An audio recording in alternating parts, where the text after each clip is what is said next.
I joined at 16 as a boy soldier, as an apprentice, with the intent of being an avionics engineer. But my passion was always flying. So my dad, my uncle, always been pilots. So that was the ultimate goal to work towards. So as soon as I was old enough, I transferred over to the Army Air Corps as a ground crewman. So this is aircraft operations, so moving aircraft, refueling, all that sort of stuff.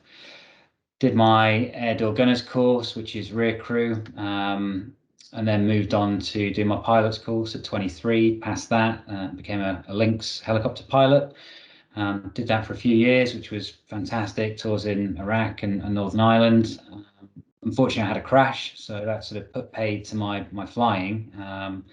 So I was put into a secondment with the RAF, working initially with the Royal Flight and then with the Air Warfare Centre, but it wasn't flying, so it wasn't what I wanted to do. And I made the decision after sort of 15 years to get out and try something different. I actually found it really tough, if I'm being brutally honest. I had my dream job. That's what I grew up wanting to do, and have that taken away from you without any choice was quite challenging. And then part of the reason I left is I didn't want to be around aircraft if I couldn't fly. So all my qualifications, everything I had, sort of went out the window. So there's me at 30-year-old thinking, what am I going to do next? So the plan was to go into uni, do a mechanical engineering degree. And I had sort of a 6 to 9 month gap before that might be an option. And someone said, well, why don't you try recruitment? Just to keep yourself busy, keep the money coming in.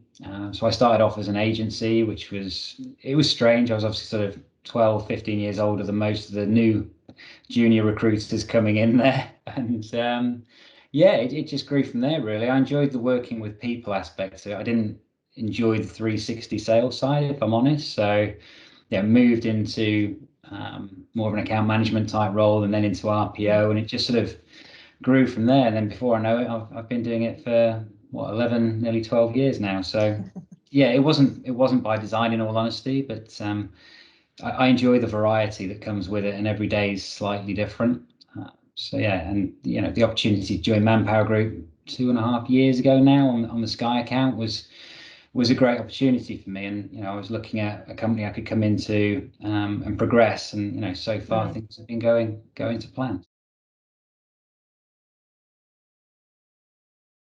Some of the simple things we probably take for granted around timekeeping, time management, resilience, following process, not following orders, that sounds wrong, but knowing where you want to go and what you need to do to get there. I think these are all the sort of skills I managed to bring out with me. And then I had confidence, which I think is another thing the Army gives you. I had confidence that when I got out, I'd find my feet in whatever that may be. I knew I'd make it work. And I think that's what a lot of people who leave the military bring with them. They might not have the ideal skill set on paper that says they'll be good for a job, but they've got application and they've got intelligence. And if they're given the right support and direction, they can be very successful in any role. July, October last year, they were supposed to be doing the awards for Service Leaver of the Year. Obviously with COVID and everything that's happened, it's been delayed. So that's actually happening next week now.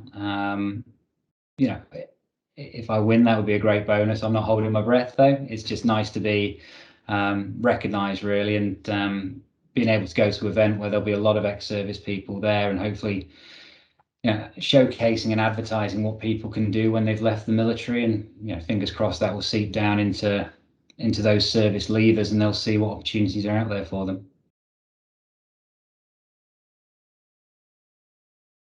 I think there's a lot out there that is already being doing. And if I look at when I left sort of 11 years or so ago, it wasn't great, to be honest with you. CTP was around, which we all know that through right management, but I don't think the education that was there with a lot of potential employers about what they could actually gain from ex-military. And I think over the last few years, you've seen that really sort of ramp up with the covenant that's come through.